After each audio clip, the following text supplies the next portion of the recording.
Doechii wins Billboard's Woman of the Year award, Doja Cat teases new music, and I review the deluxe edition of Ariana Grande's Eternal Sunshine. All that and more coming up on the Pop Pod. I am Pop Sam Cam. A new week of the Pop Pod, and I've got some very exciting stuff coming up. I have an interview with a big pop star in the next few days. She's a Grammy winner. I'm not going to tell you who it is just yet, but that is coming up very soon. Let's start with the headlines. We're actually going to start with the chart update because I want to tell you about how Ariana Grande's Eternal Sunshine Brighter Days Ahead ended up doing in its first day. What's wrong with a little bit of poison? Tell me. Because it had a very good day. It basically debuted every single song on the global Spotify charts, the highest being Twilight Zone, coming in with over 5 million streams. That was enough to send it to number 1 in the US. And all of these figures come together to make Eternal Sunshine the second biggest female album deluxe debut on the global Spotify charts, surpassing Sabrina Carpenter's Short and Sweet. That one got 15 million streams. Ariana's got 21 million streams. The only one that beat her out was SZA's Lana, which is perhaps unsurprising given the volume of tracks that had compared to the 6 that were on Eternal Sunshine. But it shows once again that Ariana Grande has massive pull within the pop world. Let's move on to Doja Cat, who has been teasing new music of her forthcoming album called V. She hasn't really told us much about it, but last week she debuted some new pictures which saw her sort of paying tribute to Grace Jones. And now we've got another new song, which to my ear sounds a lot more Planet Her than her last album, Scarlet. Let's check it out.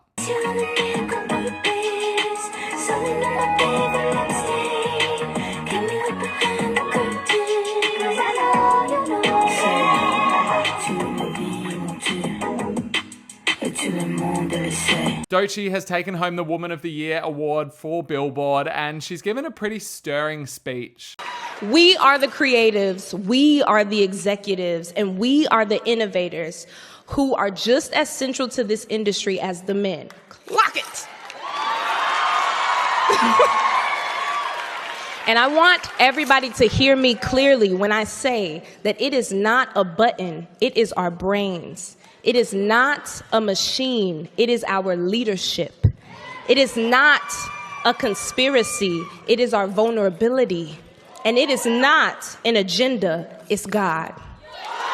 I think that Doechii is such an eloquent speaker, and honestly, give her all the awards because I want to hear her keep speaking. Now to someone who I usually wouldn't talk about, Morgan Wallen, who performed on SNL over the weekend and decided that he didn't have it in him to stick around to thank the cast and crew, basically walking off stage while the credits were rolling. Thank you so much to Morgan Wallen. I had a wonderful time. Thank you.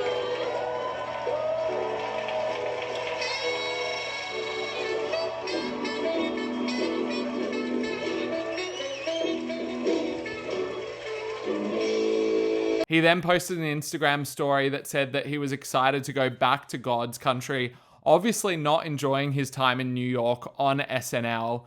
Super brat behavior and not in a Charlie XCX kind of way. And finally, it's been 8 years since Rihanna released her #1 single Diamonds off the Unapologetic album. Benny Blanco actually recently talked about the song and said how he sent it to Rihanna and she cut it just days before the song was actually released. I remember getting the call where they were like, she wants to cut it. And I was like, shit, okay. And then I remember I was randomly with Sia at like a furniture store or something. And we get a call and they said, she cut it last night. It's coming. This was like Thursday. She cut it last night. It's coming out on Monday. Back to the charts where we have an update on the Selena Gomez and Benny Blanco album that was fighting with Playboi Carti's Music for the #1 position on the Billboard 200. It looks like it is going to come in at #2, albeit with 120K in sales, after fans did a phenomenal job trying to get this one to #1, but it ultimately looks like it's going to be beat out by Playboi, who's going to do 130K in sales. And it's not like I'm still not over you.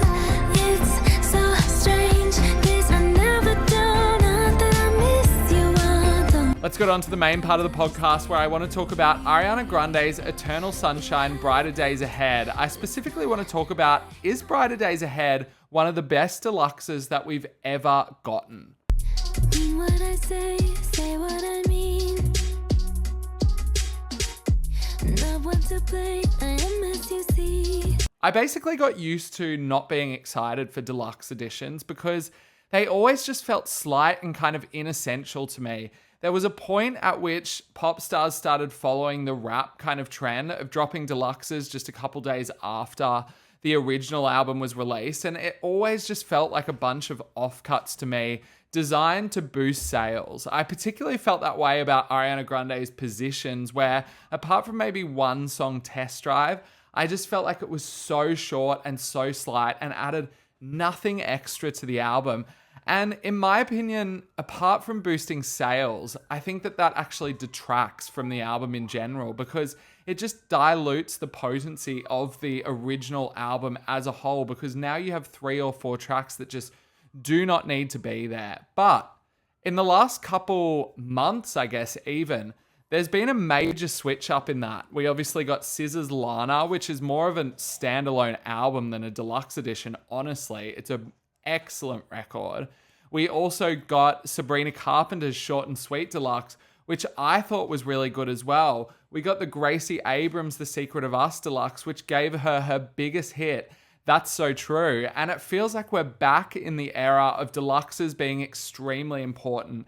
And I speak about the really great deluxes in the heyday, like Teenage Dream, Katy Perry, which gave us Part of Me, which was a huge single for her, and Wide Awake. The 1989 deluxe edition, which had New Romantics. These are some of these artists' biggest and best songs. And it feels like we're going back to that. And I kind of feel like Sabrina Carpenter started laying the foundations with the deluxe edition of Emails I Can't Send, because she had Feather on that one.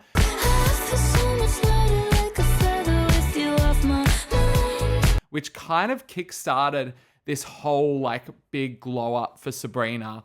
Now we have the Brighter Days Ahead Deluxe, and Ariana's put some serious work into this record.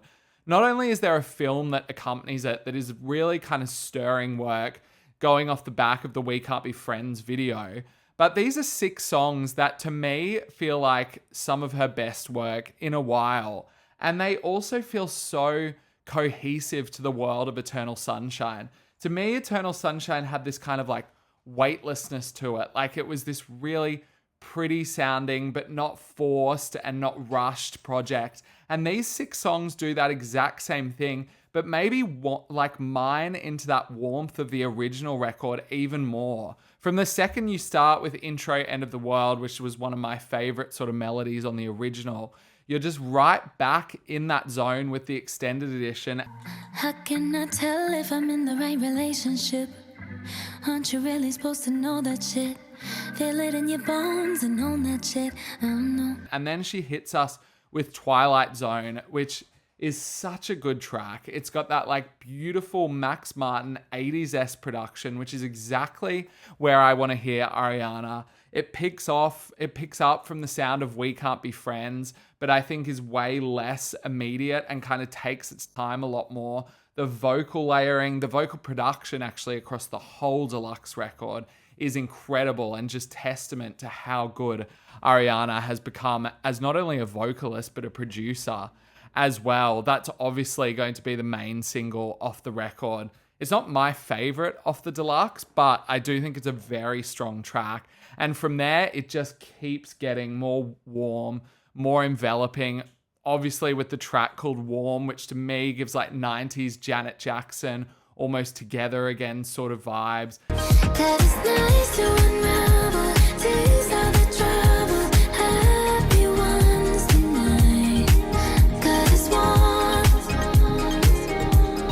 in your arms.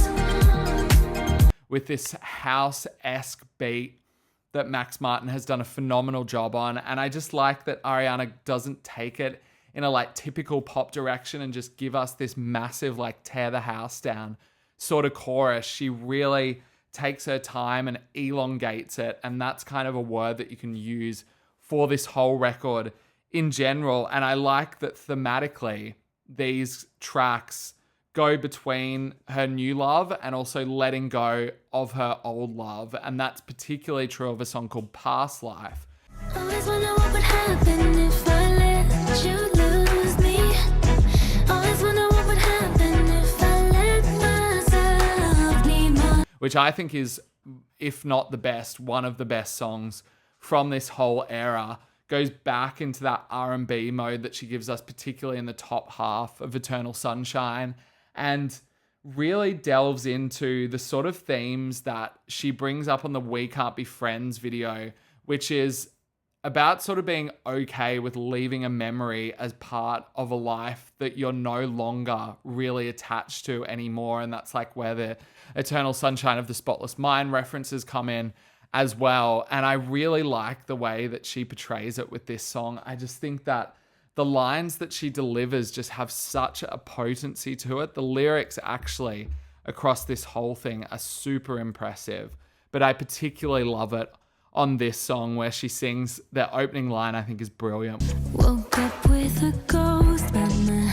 side, kissed by the passing of time. I'm off to a flame. I didn't think I just flew. I just didn't want to change my mind. Just so honest, but so beautifully written. And I think I know it was a very different way, but she brings up ghosts a little bit throughout her career, particularly on a song called Ghostin'. I know you hear me when I cry. I try to hold it in the night while you're sleeping next to me, but it's your arms that I need this time. Which is again about trying to move on with a new life, knowing that you're kind of still sleeping next to somebody who is really not in your life anymore, and reckoning with that. Obviously, her past relationship, very different to what happened with Mac Miller, but I really like that the ghost reference comes up again. And then I think the chorus on this one just hits so hard with those sweeping orchestral sort of stabs that Max Martin's put in. And also, I should shout out Ilya as well, who does a phenomenal job on this record as well. But just such a pretty sounding song. So nice. And I love that she closes that off and then she goes straight into Hampstead, which very much is like a new chapter, like goes into her new kind of love with this beautiful ballad, maybe one of the best ballads that she's ever written. It's just so vivid to me, the way she writes it, and how you can picture her straight away sitting in that pub in Hampstead, and that kind of like awkward part of like courting someone where nobody knows what each other's opinion is on the situation. Just done so well. I love how she brings in that I do kind of like vow reference in this song. I do.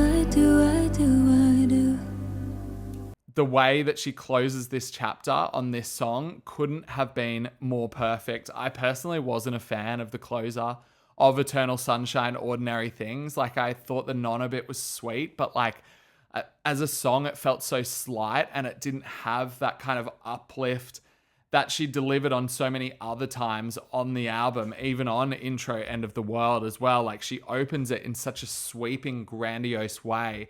To close it on Ordinary Things felt kind of like lackluster to me. But now I've got this closer. This is a proper closer. It's just so well done. She is enunciating beautifully. She sounds so crisp and so pretty. And pretty is just the word, I think, to describe these 6 songs in general. And I guess what struck me listening to this is, I know that Ariana has tripped through so many different genres in her career, going in between R&B and pop, and always having a sort of lane based on the fact that her voice is just so phenomenal, and she's always had a really good team of writers and producers around her, herself included in that. But I've never really known what the Ariana trademark is apart from yeah, maybe.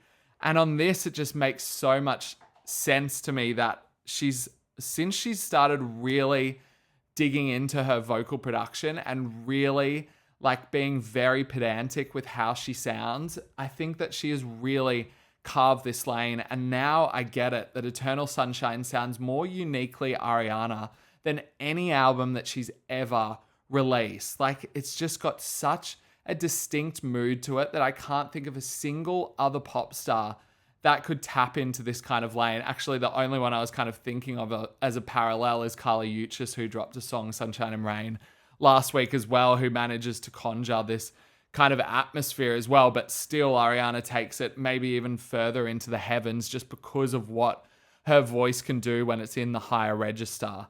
I think it's an extremely impressive set of 6 songs, and proof that a deluxe edition can give you a new perspective on an album and extend the era in a positive way without it just being a grab for sales.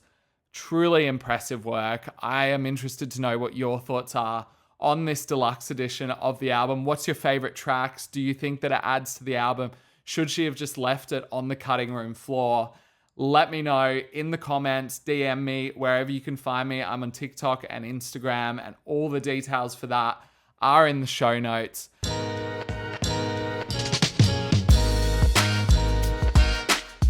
I will see you tomorrow for more. We're going to dig into that controversial Chapel Roan, Call Her Daddy interview tomorrow or the next day. And I'm going to fire out this interview that I have done too. Until then, have a fantastic day, and I will see you later.